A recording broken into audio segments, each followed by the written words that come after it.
Hi there, I'm your English coach, Christina, and welcome to Speak English with Christina, where you'll learn American culture and business know-how to become confident in English. When you're preparing to move to the USA with your family, it's a great adventure. But one question that always comes up: how does the school system work? In the US, it's probably quite different from where you're from. So today we'll look at 3 surprising but essential things to know about putting your kids in the American school system. Let's go.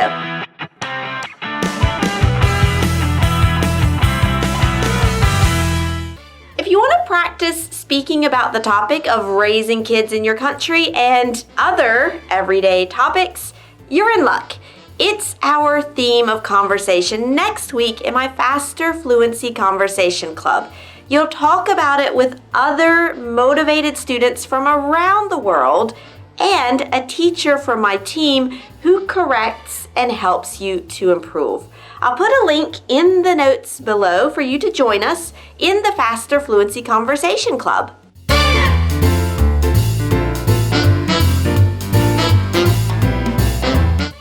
Countries like France, Italy, and Turkey have a very centralized school system with national programs and school calendars. But in the US, it's a very decentralized education system. Americans tend to prefer freedom of choice over government regulation, which some people see big centralized government as a very, very bad thing. And that means that there is no national curriculum or standards. Everything is decided by states and local school districts, from the hours of the school to vacation periods to the subjects that students study.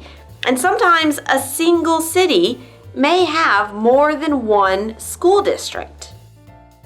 This gives a lot of flexibility, but the downside is that it creates a lot of inequality between schools and school districts because budgets vary from district to district. And in a culture where customer service and free choice are so important, schools are also evaluated and ranked so people know which ones are the best for their kids. Kind of like restaurants on TripAdvisor. And that brings me to the next point.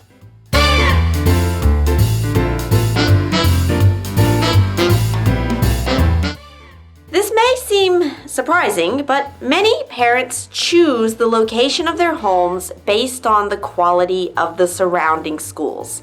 And there are tons of articles to help parents know how to know if the house you want to rent or buy is in a good school district. Articles with titles like How to Evaluate Schools When Buying a New Home, or How Home Buyers Can Find a Neighborhood with Great Schools are all around the internet. Just Google it. And I'll put the links to those 2 exact articles in the notes for you. In fact, it's one of the top criteria that many Americans consider when looking for a place to live. The quality of the nearby schools is more important than the cost of the house. And the only thing that was more important, how close the house is to the parents' workplace. And even then, it was only a tiny, tiny bit more important. How do you know if a school district is good? Customer service culture to the rescue. The site niche.com has done all of the work for you, and you can search for the best school districts, the most diverse, the safest school shootings, or the school districts with the best sports programs. And I'll put a link below in case you want to check out the areas that you might move to.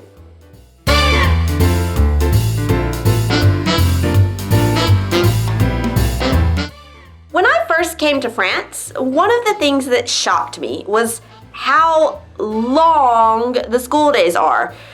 Probably because in the USA, the schools finish so early, but they start early too. Not all schools start at the same time. You remember how the school districts decide that? But the average start time is around 8 a.m. But some schools start even earlier at around 7:30 or 7:45 a.m. And sometimes even before that, sports teams might have practice as early as 5:30 in the morning. Then comes lunch. Americans are not known for spending long lunch breaks. And it starts in school.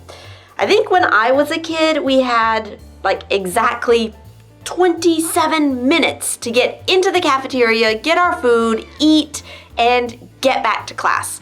And I think nowadays it's even more extreme. The average is more like 15 minutes, according to a very interesting article on the subject by NPR, National Public Radio.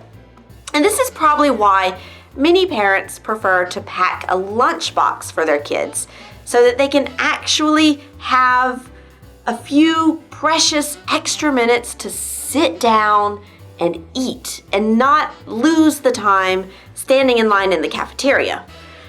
Oh, and generally the bad quality of the school cafeteria food is maybe part of their decision. Mystery meat. Ooh. And then the school day ends pretty early, generally sometime between 2 and 3:30 p.m., which means that if you work regular office hours and you have younger kids, that's going to cost a lot in after-school care cost, unless you have friends or family who can keep your kids after school. In middle school and high school, there are tons of extracurricular activities like football, baseball, soccer, band, ROTC, cheerleading, and lots more. After all, American schools are not just there to educate kids about math, science, and history, but also to teach them social skills and what it means to be part of a team. And I did an entire episode about this aspect of American education, which you can watch with this video and in the link below this one.